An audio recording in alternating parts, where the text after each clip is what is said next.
Muito bom dia a todos. Privilégio estar aqui com vocês nessa manhã, retomando aqui as nossas atividades em família, eu e minha esposa, né? Junto com o pessoal aqui da equipe. Queremos convidar você a ficar de pé conosco, nós vamos cantar. Eu quero te fazer uma pergunta. Já decidiu, no ano de 2023, no que você vai apostar suas fichas? Em que você vai confiar no ano de 2023? Se propaga nos nossos dias uma crise de desconfiança. As pessoas não estão confiando em mais nada. Desconfia de tudo e de todos. E diante de nós temos que tomar uma decisão. No que nós vamos confiar em 2023? No que a gente vai investir o nosso tempo, as nossas energias? E eu quero ler um versículo para a gente começar esse momento de louvor.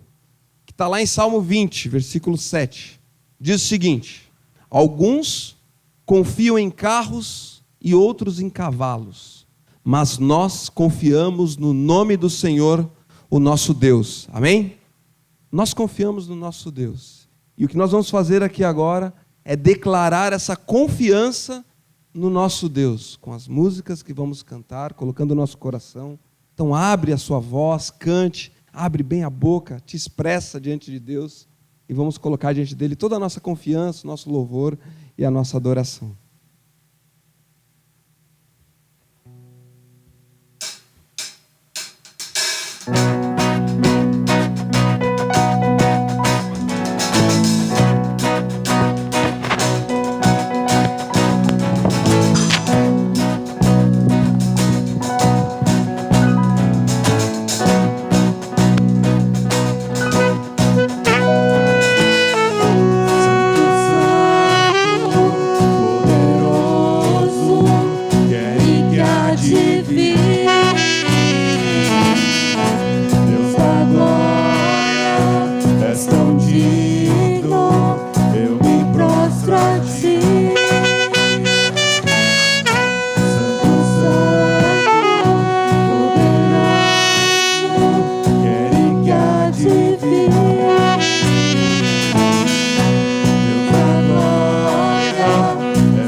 Deus da glória, és tão digno, eu me prostro a ti. Santo é teu nome em todo lugar, reto é teu querer de graça e paz. Tudo que tens feito é justo e bom. Santo, Santo Deus tu és.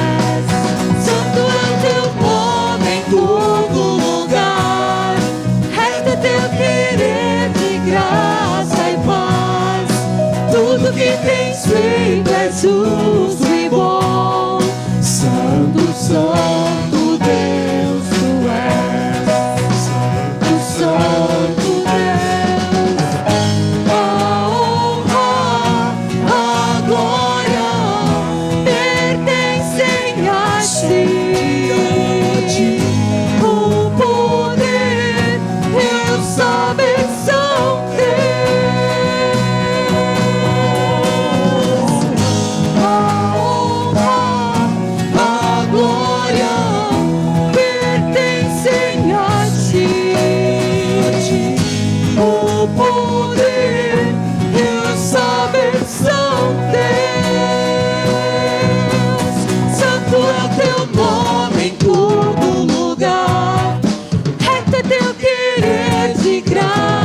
paz. Tudo que tens feito é justo e bom.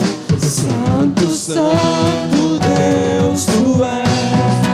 Santo é o teu nome em todo lugar.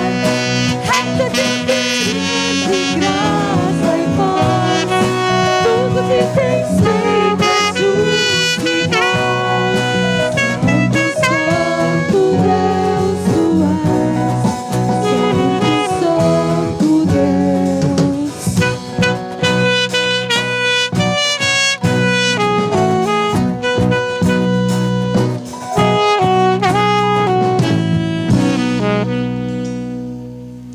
Essa próxima música eu quero chamar as crianças para cantar comigo. É uma música que fala de agradecimento. O nome dela é Muito Obrigado. Vocês sabiam que quem exercita a gratidão é mais feliz e tem mais capacidade de resolver os seus problemas? Então, crianças, vocês têm motivos para agradecer? Será que até as crianças têm muitos motivos para agradecer? Quem lembra aqui um motivo para agradecer? Fala. Qual motivo você tem para agradecer? Fala no meu ouvido. Ele falou que ele tem um motivo para agradecer pela mamãe dele. Crianças, vocês têm mais algum motivo para agradecer? Estava combinado. Né? Que motivo?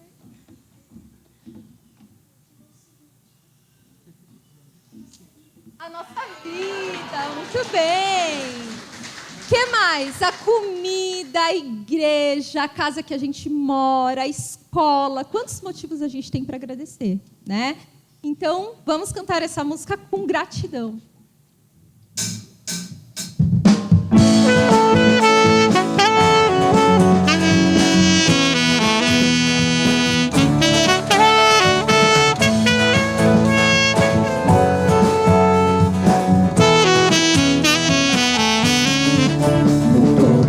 Muito obrigado. Muito obrigado. É importante saber agradecer a quem me fez bem, a quem me abençoou, esteve comigo na hora da alegria e da dor. Meu Deus nunca me abandonou. Fiéis ao meu lado por isso eu quero agradecer. Muito obrigado, Senhor, muito obrigado. Eu te agradeço, meu Senhor, por tantas bênçãos. Tu és meu Deus, meu Salvador. Eu te agradeço. Agradeço, meu Senhor, por tantas bênçãos. Tu és meu Deus, meu Salvador. Eu te agradeço. Muito obrigado, muito obrigado. Muito obrigado. É importante saber agradecer a quem me fez bem, a quem me abençoou, que esteve comigo na hora da alegria e da dor. Meu Deus nunca me abandonou, e amigos fiéis ao meu lado. Por isso eu quero agradecer. Muito obrigado, Senhor, muito obrigado.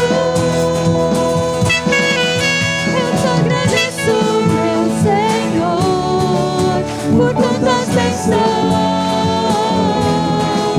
Tu és meu Deus, meu Salvador. Eu te agradeço. Eu te agradeço, meu Senhor, por tantas bênçãos. Tu és meu Deus, meu Salvador. Eu te agradeço. Muito obrigado. Muito obrigado.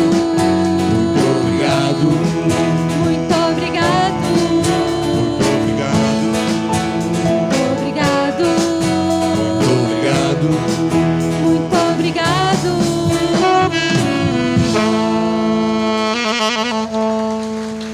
Muito bem.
majestade estão diante dele. Força e formosura no seu santuário. Glória e majestade estão diante dele. Força e formosura no seu santuário. Nosso Deus, Pai Celestial, glória e majestade ao seu santo e precioso nome, Pai. Elevamos a nossa atenção, os nossos olhos a Ti, ó Pai. Nos rendemos, ó Pai, diante do Senhor, ó Pai, com a nossa vida, os nossos pensamentos. Pai, muitas vezes, ó Deus, na crise do nosso coração, ó Pai, nas incertezas, na crise de confiança que temos, ó Pai. Que essa manhã seja um momento para restaurar a nossa fé, nossa confiança em Ti, ó Pai. Eleva os nossos olhos ao que importa, ao Senhor, Pai. Em nome de Cristo, Deus, te louvamos. Engrandecido seja o Senhor, Pai. Amém.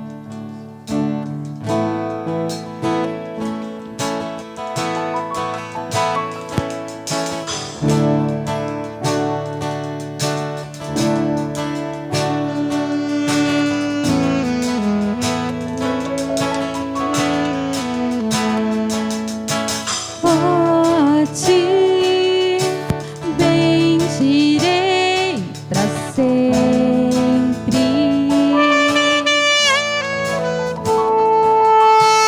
Em Ti confiarei, Senhor.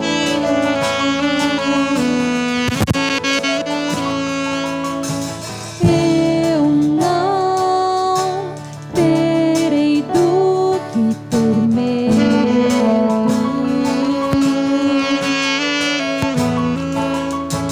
Meus pés só na rocha firmarei.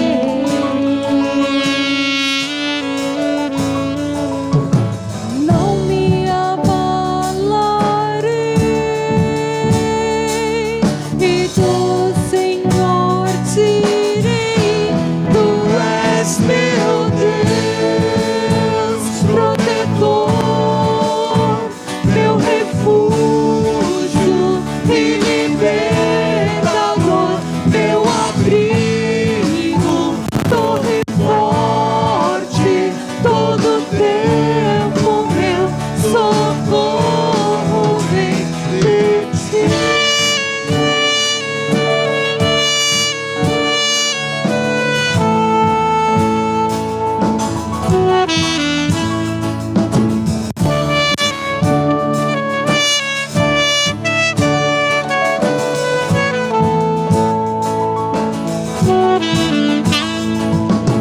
Não há outro a quem eu ame.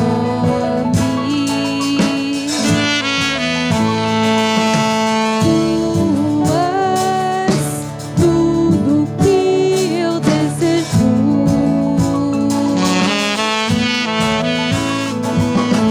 Eu me alegro em Ti, e do Senhor direi.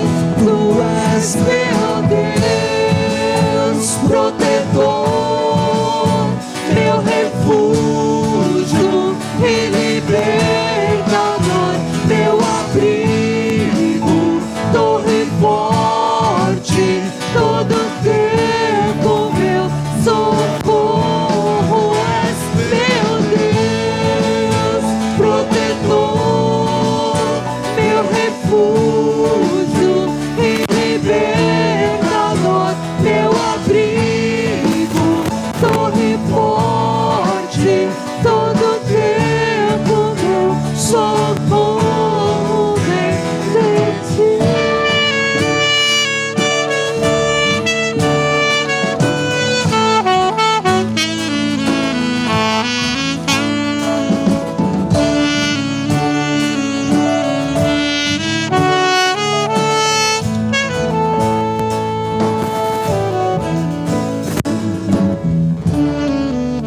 Senhor Jesus, nós Te entregamos nossa vida, Pai, o nosso coração, Pai, toda a nossa devoção, Senhor. Obrigado Obrigada por ser o nosso Deus. Obrigada por estar presente em todos os momentos, Pai. Nos momentos alegres, nos momentos tristes.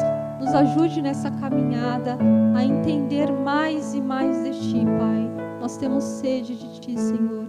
Nos mostre o que a gente precisa mudar, sonda o nosso coração e nos ajude, Pai, a trilhar um caminho eterno, Pai, junto contigo. Se agora com a mensagem, nos prepare e fale conosco. Em nome de Jesus, amém. Bom dia.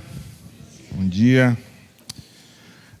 Nós não temos o Ministério Infantil ainda este domingo, mas os pais que tiverem crianças e quiserem subir lá, podem ficar à vontade, usar as salinhas. Fiquem tranquilos. Se quiserem ficar aqui com as crianças, também podem ficar bem à vontade, tá bom? Muito bem. Hoje nós já estamos na metade de janeiro, né, primeiro mês de 2023. 2022 passou e eis que tudo se fez novo. Não, né? 2022 passou, 2023 começou e a vida segue, né, com seus desafios, os nossos desafios pessoais, os nossos desafios contextuais.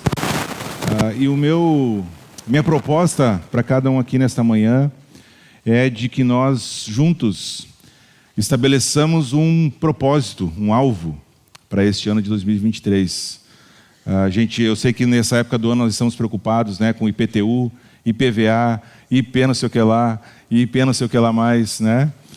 E às vezes a gente se perde, começa a ficar tão preocupado com essas coisas que nós começamos a olhar só para esse contexto aqui, nosso terreno e circunstâncias difíceis, onde o pecado corrompeu todas as coisas. E então eu gostaria de estabelecer um alvo junto com vocês, um propósito para esse ano que se inicia. Para Deus não faz a menor diferença 2022, 2023, 2024, mas para nós tem esse impacto, né, até meio psicológico, né, de que agora 2023 eu vou emagrecer, né, 2023 eu vou fazer tudo aquilo que eu não fiz durante toda a minha vida, mas esse ano eu vou fazer, né? Então eu queria aproveitar esse embalo e propor um propósito, um alvo, para que você e eu não fiquemos à deriva, né, vivendo cada dia sem se preocupar com as coisas eternas, celestiais, que são aquelas que realmente importam. Então, para isso, só no fim da mensagem eu vou dizer qual é esse alvo, esse propósito, então vai ter que prestar atenção, tem que ficar ligado. E eu gostaria de convidá-los a abrir as suas Bíblias, então, lá em 2 Pedro, na segunda carta de Pedro, 2 Pedro, capítulo 3.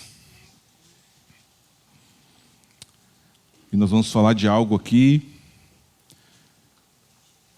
que vai escapar do nosso entendimento, mas que a Bíblia fala muitas vezes e que nós deveríamos nos preocupar muito mais, que é o dia do Senhor. Vamos entender o que Pedro está nos ensinando aqui a respeito do dia do Senhor. O que é o dia do Senhor? Então, 2 Pedro, capítulo 3, nós vamos usar na mensagem os versículos 10 até o 18, mas nós vamos ler dos versículos 1 até o 18 para entendermos bem aí o contexto daquilo que nós vamos ver nessa manhã. Então vamos ler juntos. Amados, esta é agora a segunda carta que lhes escrevo. Em ambas, quero despertar com estas lembranças a sua mente sincera para que vocês se recordem das palavras proferidas no passado pelos santos profetas e do mandamento do nosso Senhor, o Salvador, que os apóstolos de vocês lhe ensinaram. Antes de tudo, saibam que nos últimos dias surgirão escarnecedores, zombando e seguindo suas próprias paixões. Eles dirão: o que houve com a promessa da sua vinda? Desde que os antepassados morreram, tudo continua como desde o princípio da criação. Mas eles deliberadamente se esquecem de que há muito tempo, pela palavra de Deus, existem céus e terra, esta formada da água e pela água. E pela água o mundo daquele tempo foi submerso e destruído. Pela mesma palavra, os céus e a terra que agora existem estão reservados para o fogo, guardados para o dia do juízo e para a destruição dos ímpios. Não se esqueçam disso, amados. Para o Senhor um dia é como 1000 anos e 1000 anos como um dia. O Senhor não demora em cumprir a sua promessa, como julgam alguns. Ao contrário, Ele é paciente com vocês, não querendo que ninguém pereça, mas que todos cheguem ao arrependimento. O dia do Senhor, porém, virá como ladrão. Os céus desaparecerão como um grande estrondo, os elementos serão desfeitos pelo calor, e a terra e tudo que nela há será desnudada. Visto que tudo será assim desfeito, que tipo de pessoas é necessário que vocês sejam? Vivam de maneira santa e piedosa, esperando o dia de Deus e apressando a sua vinda. Naquele dia os céus serão desfeitos pelo fogo e os elementos se derreterão pelo calor. Todavia, de acordo com a sua promessa, esperamos novos céus e a nova terra, onde habita a justiça. Portanto, amados, enquanto esperam essas coisas, empenhem-se para serem encontrados por Ele em paz, imaculados e inculpáveis. Tenham em mente que a paciência do nosso Senhor significa a salvação, como também o nosso amado irmão Paulo lhes escreveu com a sabedoria que Deus lhe deu. Ele escreve da mesma forma em todas as suas cartas, falando nelas destes assuntos.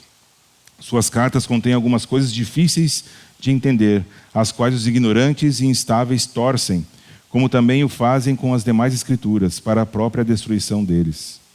Portanto, amados, sabendo disso, guardem-se para que não sejam levados pelo erro dos que não têm princípios morais, nem percam a sua firmeza e caiam. Cresçam, porém, na graça e no conhecimento do nosso Senhor e Salvador Jesus Cristo. A Ele seja a glória, agora e para sempre. Amém. Vamos orar, gente, mais uma vez? Senhor nosso Deus, obrigado pelo tempo que tivemos de te adorar, te louvar com as canções. Obrigado, Senhor, pelo tempo e o privilégio que temos de ter a tua palavra exposta aqui diante de nós, Senhor. E minha oração é que teu Espírito Santo tenha liberdade no nosso meio, Pai. Que o Senhor nos dê entendimento, abre a nossa mente, Pai, os nossos corações, para que a gente entenda e principalmente aplique, Pai, aquilo que entendermos. Que teu Espírito Santo conduza, Senhor, esse tempo aqui conforme a tua vontade e o teu propósito para cada um de nós nesta manhã. É em teu nome que eu oro e que eu agradeço. Amém. Muito bem, Pedro já tinha escrito uma carta, como ele mesmo fala aí nesses versículos que lemos. Essa é a segunda que ele escreve. Aqueles primeiros cristãos que estavam dispersos, estavam fugindo da perseguição, e Pedro escreve então a esses cristãos, principalmente judeus convertidos.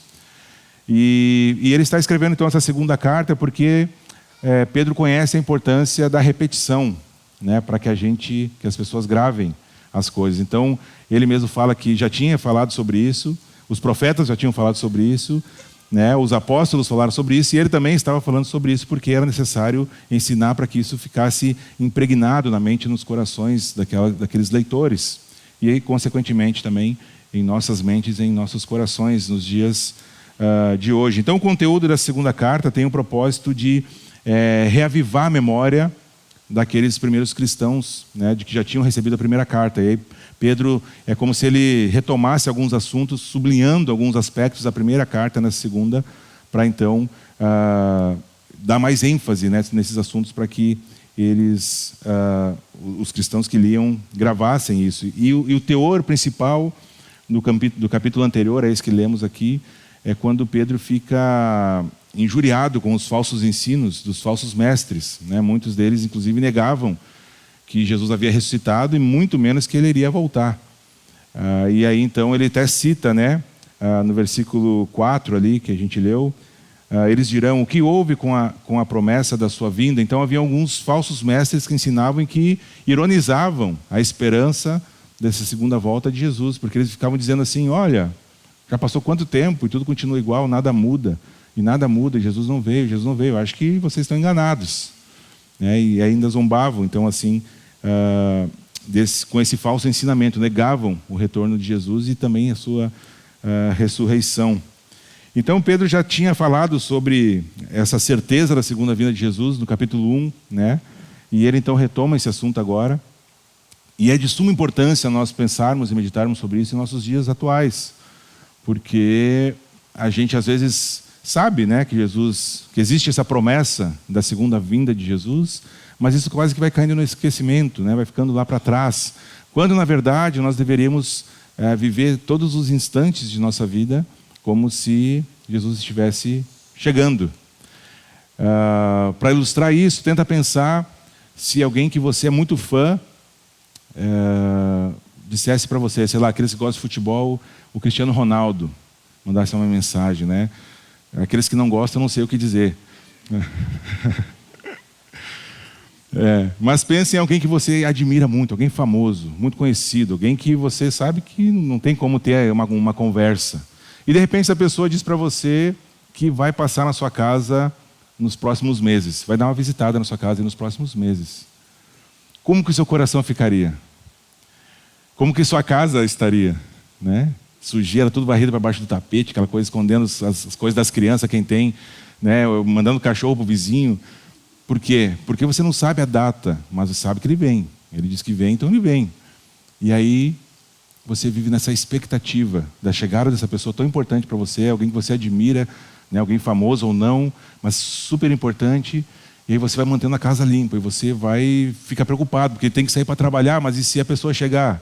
Como é que faz? Né? Então fica de sobreaviso. Olha, chefe, olha, de repente vai ter um dia aí que eu vou ter que sair do trabalho para ir para casa, porque vai chegar alguém lá em casa. E essa expectativa da chegada de alguém é aquilo que deveria encher os nossos corações, porque nós estamos esperando simplesmente o Criador de todo o universo, o Senhor de todas as coisas, que virá na sua majestade com sei lá quantos centenas de milhares de anjos, e a gente não consegue nem imaginar como isso será.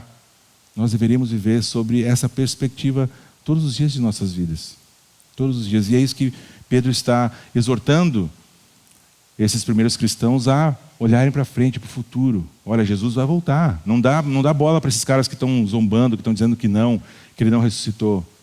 Confia na promessa, confia nos profetas, confia na palavra do próprio Deus, que pela sua palavra criou todas as coisas, como ele diz aqui, os céus e a terra. E a sua palavra vai se cumprir. Então Pedro está trazendo isso à tona. E os autores todos do Novo Testamento, com exceção de Gálatas, Filemão, 2ª e 3ª João, falam sobre o retorno de Jesus. Então, tirando essas 4 cartas que são bem específicas, todas as outras falam sobre, os livros do Novo Testamento falam sobre a volta do nosso Senhor Jesus. De tamanha importância é para Deus este assunto. Então Pedro ensinou aí esses cristãos dispersos na primeira carta, agora ele reforça esse aviso de que Jesus está voltando. E tem um teólogo chamado Wiersbe, um nome estranho, né? Mas ele diz o seguinte: a igreja precisa ser despertada regularmente, a fim de que o inimigo não nos encontre adormecidos, nem se aproveite de nossa letargia espiritual. De tempos em tempos, a gente precisa ser relembrado. Olha, Jesus está voltando, não perde teu tempo, não desperdiça toda a tua energia, todo o teu esforço nas coisas aqui, porque Pedro, inclusive, a gente vai ver mais para frente, está dizendo que isso vai ser desfeito, isso vai perecer. Isso não tem a menor importância diante da vinda do nosso Senhor Jesus, quando nos levará para casa. Então, nos versículos aí anteriores, de 1 até o 9, que a gente leu, a gente observa que Pedro está falando bastante a respeito dos escarnecedores, né, desses falsos mestres, combatendo o seu ensino. E aí, a partir do versículo 10, então, que é esse texto que eu gostaria que nós olhássemos com mais detalhes, ele vai falar, então, sobre o dia do Senhor. O dia do Senhor. E a gente precisa entender o que Pedro quer dizer. Como que seus ouvintes, ou seus leitores originais, entendiam quando ele falava o dia do Senhor, porque talvez para hoje, para nós, tem um impacto diferente daquilo que os leitores da sua carta percebiam quando liam sobre o dia do Senhor. Então o versículo 10 diz: o dia do Senhor, porém, virá como ladrão. Os céus desaparecerão com um grande estrondo, os elementos serão desfeitos pelo calor, e a terra e tudo que nela há será desnudada. Então, diante do nosso texto aqui, nós temos alguns pontos bem importantes. O primeiro é esse, então, do dia do Senhor. Porque certamente um judeu do primeiro século, ele entendia diferente de nós o que Pedro queria dizer com o dia do Senhor. Essa expressão ela tem raiz lá no Antigo Testamento, quando havia alguma profecia, né? A gente pode ver isso bastante no livro de Isaías, do profeta Isaías. É usada essa expressão bastante, o dia do Senhor, o dia do Senhor. Mas aparentemente houve uma progressão do significado dessa expressão, tanto para os primeiros cristãos quanto para nós hoje. Então o dia do Senhor, por exemplo, no livro de Isaías, no Antigo Testamento, está muito ligado com esse dia em que o Senhor vai se mostrar em toda a sua majestade, em toda a sua glória, o dia em que o sol vai perder a força diante do brilho e a majestade, né, de Deus, o dia em que Ele vai se mostrar e que a gente vai ficar assim estarrecido, né? No começo, os profetas começavam a falar nesse sentido, sobre o dia do Senhor. Mas quando Israel se envolvia em conflitos com algumas nações, a expressão se tornava, tinha um sentido um pouco diferente, né, quando os profetas falavam sobre isso.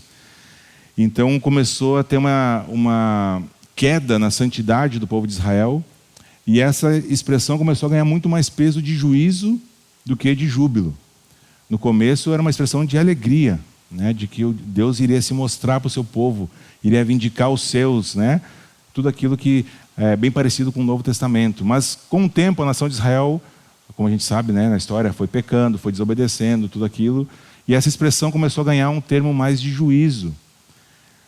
Tanto que Amós, ele vai dizer o seguinte: ai de vocês, no capítulo 5, versículo 18, ai de vocês que anseiam pelo dia do Senhor. Percebem como virou? Antes era uma coisa aguardada, e agora, por causa dessa desobediência, do pecado contínuo do povo, ganhou um outro aspecto. Ai de vocês que anseiam pelo dia do Senhor. O que pensam vocês do dia do Senhor? Será dia de trevas, não dia de luz. Porque ganhou esse aspecto de juízo. Deus vai pesar a mão sobre o pecado. Deus vai vir como juiz e vai acabar com a folia. Então Amós está dizendo: por que vocês estão querendo tanto assim o dia? Talvez não seja um dia tão feliz para vocês. Como que está a sua vida? Esse é o sentido que Amós está falando. Como vocês têm vivido? Será que o dia do Senhor vai ser um dia de alegria? Ou vai ser um dia de trevas? Então, cada vez mais esse conceito do dia do Senhor foi identificado como um julgamento final, um tribunal final, onde Deus iria voltar como juiz para julgar todas as coisas, né? Onde seria um dia de suprema bênção para os cristãos, os fiéis a Deus, e um dia de tremenda desgraça para aqueles que não criam em Deus. E aí, estreitamente ligado a essa ideia também, está um conceito do dia da visitação divina, que é mais para o final ali do Antigo Testamento, que era o dia em que o Senhor visitaria o seu povo. E esse tinha um aspecto também bom, né? Receber a visita de Deus, mas tinha um aspecto amedrontador de receber a visita desse Deus, porque é um Deus santo, um Deus que não tem nada com o pecado, um Deus que tem a justiça, né? Julga com justiça. Então também tinha esse aspecto de visitação que ficava meio dividido, assim, é muito bom, mas também dá um certo pavor, porque eu vou estar diante de um Deus que é totalmente santo, e eu sei do meu coração. Então era isso que envolvia os judeus nos primeiros séculos. Quando Pedro usa o dia do Senhor, tudo isso vem na mente deles, né? E eu gostaria que vocês também mantivessem isso na sua mente, um dia tanto de alegria, mas também um dia de juízo, um dia sinistro, né? No sentido da palavra, de que pode causar bastante medo. E, sinceramente, pensando na volta de Jesus, né, eu não sei como o seu coração fica a respeito disso, mas talvez você comece a pensar: bom, mas Jesus, ele é santo, né, ele não tem nada com o pecado. E eu, conhecendo o meu coração, eu sei o quanto pecado tenho. E aí começa também a haver essa tensão, não sei se no seu coração, no meu coração tem, em que eu fico pensando: mas eu sou digno da culpa. Ao mesmo tempo eu sei que Ele me livrou desta culpa.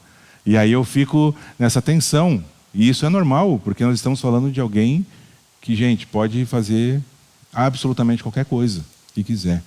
Um ser tremendo, e que um dia vai vir nos buscar. Mas juntamente com essa busca, vai vir julgar, né, como a gente leu aqui. Então, quando Pedro fala o dia do Senhor, no versículo 10, o dia do Senhor, tudo isso vem, toda essa carga vem no seu leitor. E aí ele começa a descrever como que será o dia do Senhor. Então, virá como um ladrão. Essa é a primeira descrição que Pedro faz do dia do Senhor: virá como um ladrão, como um ladrão. E, obviamente, ele está usando essa ilustração para dizer o seguinte: nós não sabemos quando será. Então, se você não quer que um ladrão entre na sua casa, o que você faz? Você prepara a sua casa para que o ladrão não entre. Põe uma grade maior, né? Aqui no Brasil hoje tem a cultura de nós vivermos encarcerados, né?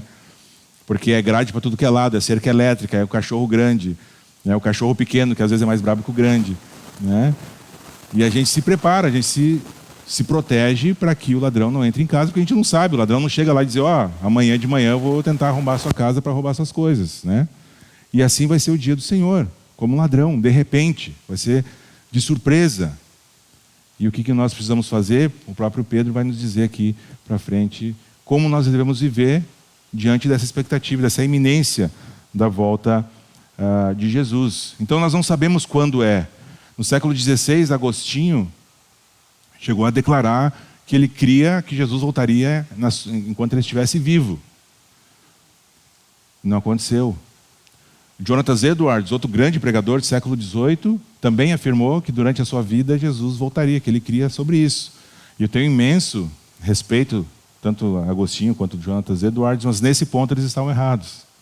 O que é fato é que o dia da volta de Jesus está muito mais perto do que estava quando eles declararam essas coisas. Vai voltar enquanto a gente estiver vivo? Não faço a menor ideia.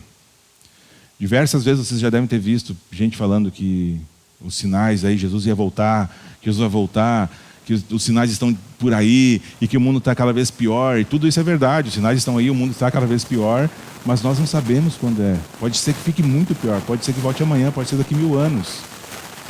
Mas fica tranquilo que não há nenhuma desvantagem entre aqueles que estarão vivos quando Jesus voltar e aqueles que morrerem antes de Jesus voltar. Nenhuma desvantagem. Todos nós estaremos, aqueles que creem, no mesmo lugar, diante do mesmo Deus, experimentando as mesmas coisas. Mas o fato é que nós não sabemos. É isso que Pedro está dizendo, como um ladrão. Vai chegar a qualquer momento. Então a gente tem que estar vigilante. A gente tem que ser diligente na obra, no serviço. Cuidar da nossa vida de santidade. Porque pode ser hoje. E aí como é que Jesus vai te encontrar? Como é que está a casa para receber aquela pessoa importante? E aí então Pedro avança dizendo que vem como um ladrão. E aí ele descreve, né, uma cena assustadora, onde ele diz que os céus desaparecerão com um grande estrondo, os elementos serão desfeitos pelo calor, e a terra e tudo que nela há será desnudada. Pedro descreve aqui um cenário aterrorizante. Não pedi nada. Aterrorizante, de que o céu vai sumir, os materiais vão se derreter pelo calor. Um cenário de caos completo, muito maior do que qualquer guerra que já existiu, porque ele está falando de elementos em que nós não temos controle, como o céu, né? Os céus desaparecerão e os elementos serão desfeitos pelo fogo. Então a descrição é de uma conflagração catastrófica, né? Que vai destruir o mundo pelo fogo. E quando a gente olha para as profecias, né, da vinda de Jesus, nós vamos encontrar, por exemplo, Joel falando sobre a lua que se transforma em sangue, um céu que se contrai como um pergaminho, né, que se enrola como um pergaminho. E obviamente que não são coisas literais, não quer dizer que a lua vai ficar pingando sangue na terra, mas quer dizer que vai ser um evento absurdamente assustador. Vai ser algo que a gente nunca viu. E vai ser um dia tremendo, porque Deus vai derramar da sua ira também. Ele vai levar os seus para casa. Mas a justa ira de Deus vai recair sobre a terra. E lá no Antigo Testamento, Deus já fez uma limpa, não sei se vocês lembram da Arca de Noé, do dilúvio, e onde nos roubaram um símbolo tão bonito, né? Do arco-íris, do sinal, quando Deus diz, não vou mais destruir a terra com água, né? E aí aqui nós vemos Pedro descrevendo os elementos derretendo pelo calor, né? Então provavelmente vai ter alguma coisa aí com fogo, né, nesse dia, o fogo. E o fogo na Bíblia está sempre muito ligado com o juízo de Deus, né? Deus sempre que ia derramar da sua justiça, sentenciar alguma coisa, fogo estava presente, né? E aí então Pedro é muito contundente em afirmar que vai ruir tudo aquilo que o homem tiver construído. Os tesouros que os homens lutam tanto para ter, para juntar, vai ser destruído pelo fogo. E aí, eu, você, todas as pessoas estaremos de joelhos, desnudos, não sei se literalmente ou não, mas sem nada para oferecer, sem nada em nós mesmos, diante de Deus, que vai julgar todas as coisas, todas as nações. A terra que nós andamos, essa terra que nós pisamos aqui, o céu que nós conhecemos, eles não vão ser destruídos no sentido de não existir mais. Deus vai remir todas essas coisas. Vai haver um novo céu e uma nova terra. Então a imagem do fogo aqui não é tanto de destruição, mas a palavra ela tem muito mais a ver com purificação. Ou seja, Deus vai varrer com fogo todo o pecado, toda a injustiça. A natureza que geme, que aguarda esse dia de redenção, vai ser finalmente liberta do pecado. Nós vamos ser libertos do pecado, aqueles que creem em Cristo vão ser libertos do pecado. E aí nós vamos experimentar tudo aquilo para o que nós somos criados, que é conhecer e adorar ao nosso Deus. Então, quando nós estivermos diante do trono desse Deus, não vai importar o carro que temos, quantas casas temos, nossa conta bancária, não vai importar aquilo que sabemos fazer, deixamos de fazer. O que vai importar é o quanto nos preparamos, o quanto buscamos a santidade durante a nossa vida, o quanto nós buscamos obedecer, o quanto buscamos crescer, como Pedro vai dizer mais para frente aqui, no conhecimento de Jesus. Isso é o que vai fazer diferença lá na frente. Todo o resto, gente, como já diria o autor de Eclesiastes, é correr atrás do vento. Correr atrás do vento. Não sei como que Deus vai fazer. Não sei como vai ser, se vai descer fogo do céu, se vai pegar fogo em tudo, não sei como que vai ser, mas o fato é que já há uma data marcada para o dia da volta de Jesus e para o fim de todas as coisas e o início do novo céu e da nova terra. O que nós sabemos é que devemos nos preparar, sermos diligentes, estarmos atentos às nossas próprias vidas, para não sermos encontrados por Ele de qualquer forma, cheios de pecado, vivendo uma vida que o desagrada. E aí então Pedro começa a olhar para frente. Versículos 11 até o 18. Pedro começa a chegar à conclusão da sua carta. Conclusão, né, o final.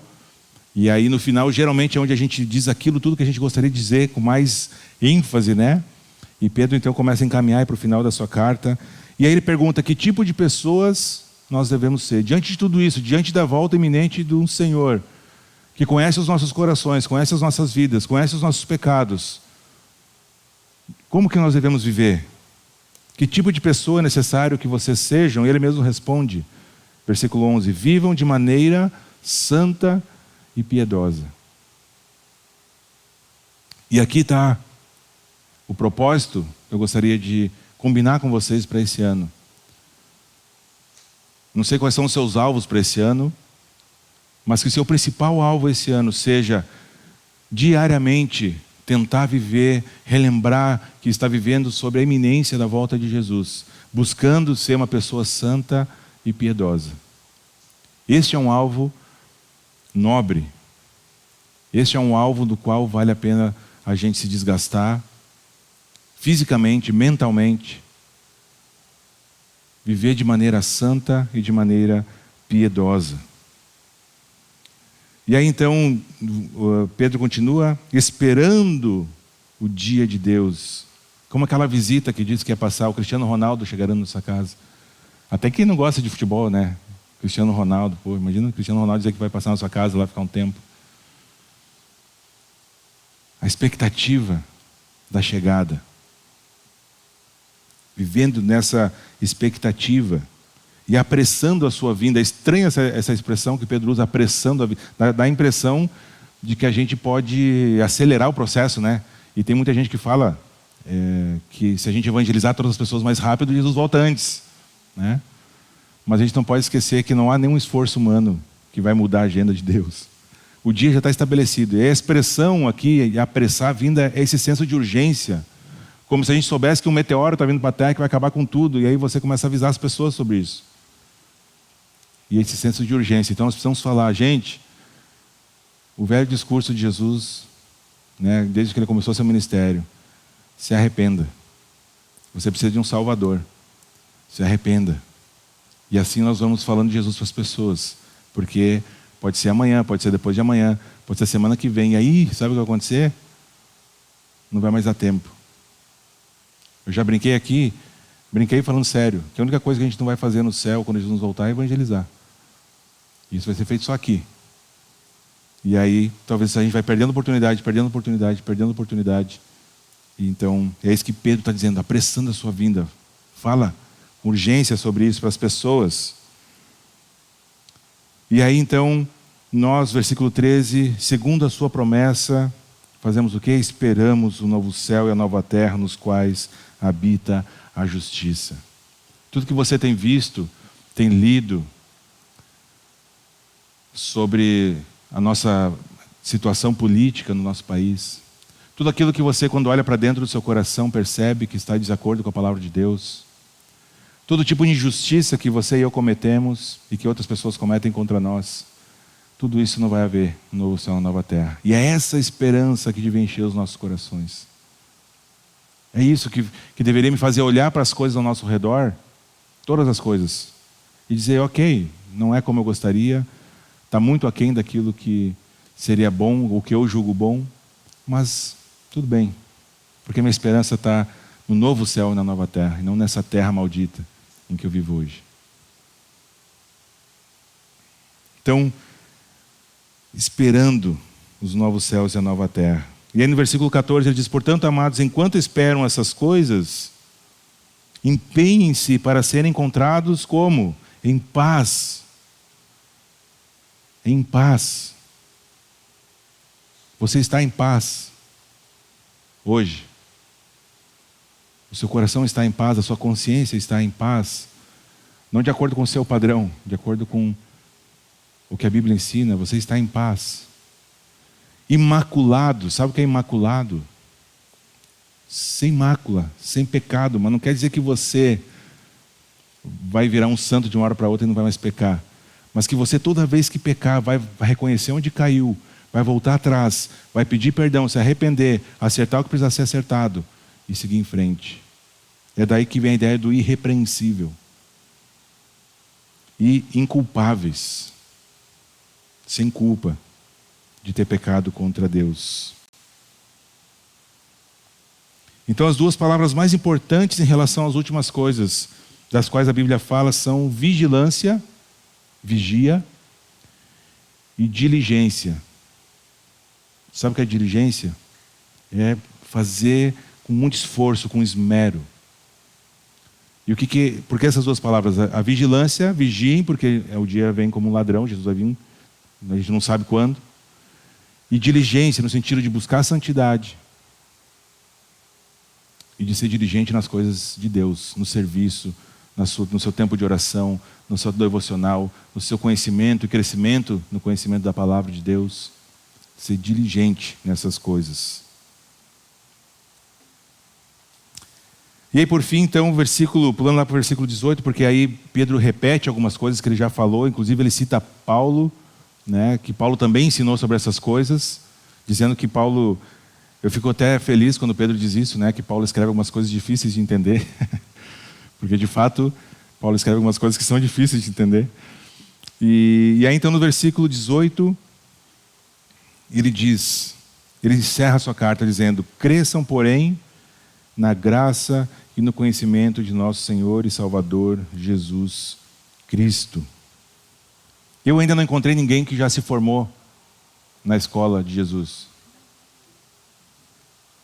O apóstolo Paulo, que é um grande homem, foi um grande homem de Deus, ele diz o quê? Ainda eu não alcancei. Pelo contrário, eu ainda estou buscando esse alvo, eu corro para o alvo, para depois de ter pregado para os outros, eu mesmo não ser reprovado.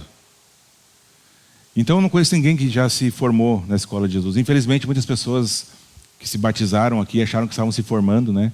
Já não estão mais aqui.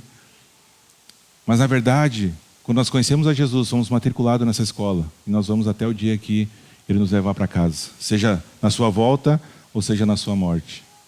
E aí Pedro diz, cresçam, porém na graça e no conhecimento. Cresçam, é constante. Não é porque eu conheço um pouquinho hoje que eu estou tranquilo, que eu posso cruzar os braços agora e ficar de boa. cresçam constantemente no conhecimento. Essa exortação de Pedro, ainda ele faz 3 afirmações sobre Jesus, dizendo que ele é o Senhor, o Salvador e o Messias, o Cristo. Jesus, o Cristo. E é para ele que nós deveríamos dedicar toda a nossa vida. Então Pedro encerra, né, com essa doxologia: a ele seja a glória para sempre. Amém. Para nós encerrarmos, gente, eu não sei vocês, eu aguardo novos céus e nova terra. Infelizmente, eu gostaria que isso tivesse um impacto muito mais profundo na minha vida, na forma como eu me relaciono com as coisas, com o dinheiro, com minha família.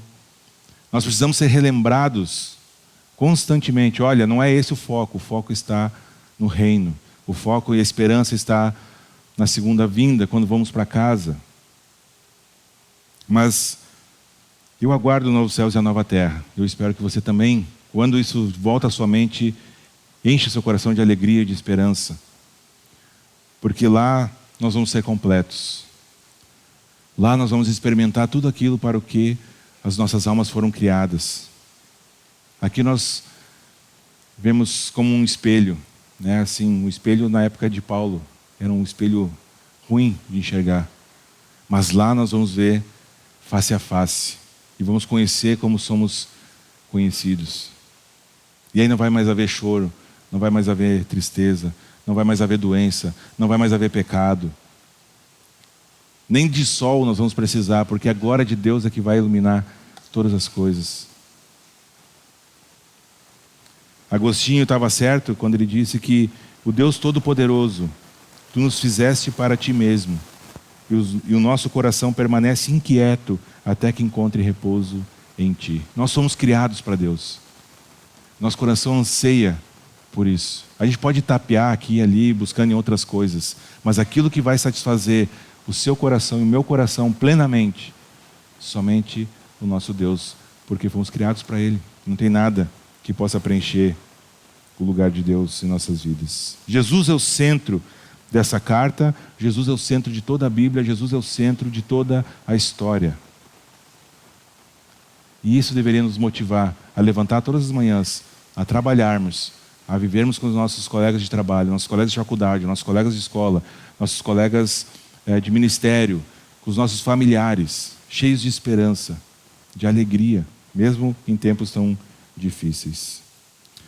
Então, um propósito para esse ano, para todos nós, que nós sejamos encontrados por Jesus, porque pode ser a qualquer momento a sua volta, buscando santidade, buscando obedecer e crescer no conhecimento dele cada vez mais.